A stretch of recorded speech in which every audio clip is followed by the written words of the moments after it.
There will be an all-party meeting on the Pakistan-sponsored Pahalgam terrorist attack tomorrow. Union Defence Minister Rajnath Singh is to chair the all-party meeting.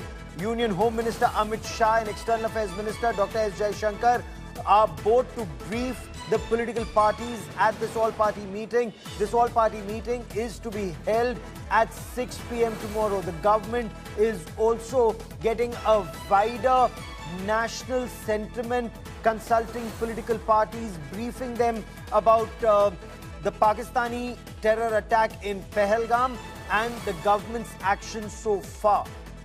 What does the government intend to do is a question that the nation is asking. So some steps have been announced by Foreign Secretary Vikram Misri, and these are diplomatic measures that have been announced so far. Significant, some symbolic, some that will send a message, and that message will take some time for Pakistan to understand. Remember, Pakistan is a bit slow in understanding some things, but Indus Waters Treaty, look at the Prime Minister's expression, very, very grim, very firm, as that Cabinet Committee on Security meeting took place at 7 Lok Kalyan Marg residence of the Prime Minister from 6 p.m. till almost 9 p.m. This meeting lasted close to 3 hours.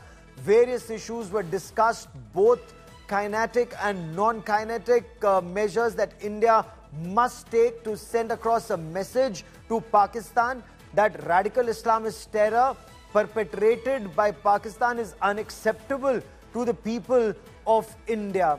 I quickly want to cut across to my colleague Himanshu Mishra, who joins us for more on this. Himanshu, विदेश सचिव विक्रम मिस्री ने जो कदम भारत उठाएगा, CCS ने जो निर्णय लिया उसको तो अनाउंस किया, लेकिन अब कल एक ऑल पार्टी मीटिंग हो रही है, उसका परिप्रेक्ष्य और महत्व हमारे दर्शकों को बताइए।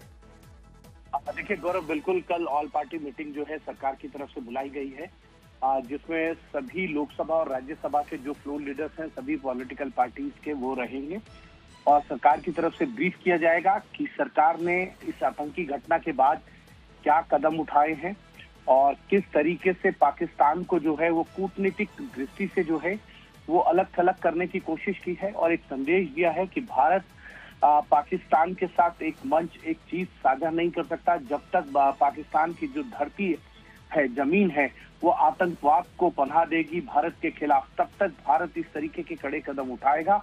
और उसका स्वरूप आपने हमने सबने देखा, सीसीएस के अंदर जो बड़े फैसले लिए गए, चाहे वो इंडस वाटर ट्रीटी को लेकर हो या भारत और पाकिस्तान के अंदर जो उच्च आयोग हैं उनके लिए हो, और अटारी बॉर्डर के अंदर जो वीजा अटारी बॉर्डर को क्लोज करना और पाकिस्तान के नागरिकों के लिए भारतीय वीजा पर रोक लगाना, ये तमाम ऐसे फैसले हैं कूटनीतिक तौर पर जो पाकिस्तान को बड़ा डेंट दे सकते हैं।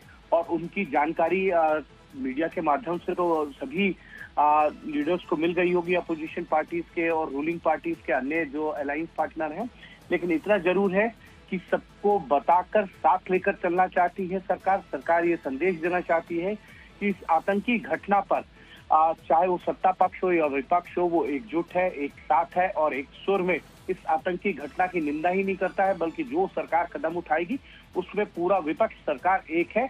और ये बात पाकिस्तान को अब समझ आ जानी चाहिए। ये संदेश जो है कल ऑल पार्टी मीटिंग की तरफ से जो है वो दिया जाएगा और साथ ही साथ ये भी पूछा जाएगा, क्योंकि सरकार की तरफ से राजनाथ सिंह जो रक्षा मंत्री है, गृह मंत्री अमित शाह, विदेश मंत्री एस जयशंकर जो है वो ब्रीफ करेंगे और जो सभी पॉलिटिकल पार्टीज के और सुझाव हो सकते हैं, सरकार को क्या कदम उठाने चाहिए, उन सुझावों को भी सुना जाएगा। अगर वो सुझाव अच्छे लगते हैं, महत्वपूर्ण बात आप मुझे बता रहे हैं कि विपक्ष का सुझाव, ऑल पार्टीज का सुझाव, भारत सरकार उसे सुनेगी और एक whole of the nation approach के तहत इस पाकिस्तान प्रायोजित आतंकवाद से भारत निपटने का प्रयास करेगा। हिमांशु, फिलहाल धन्यवाद।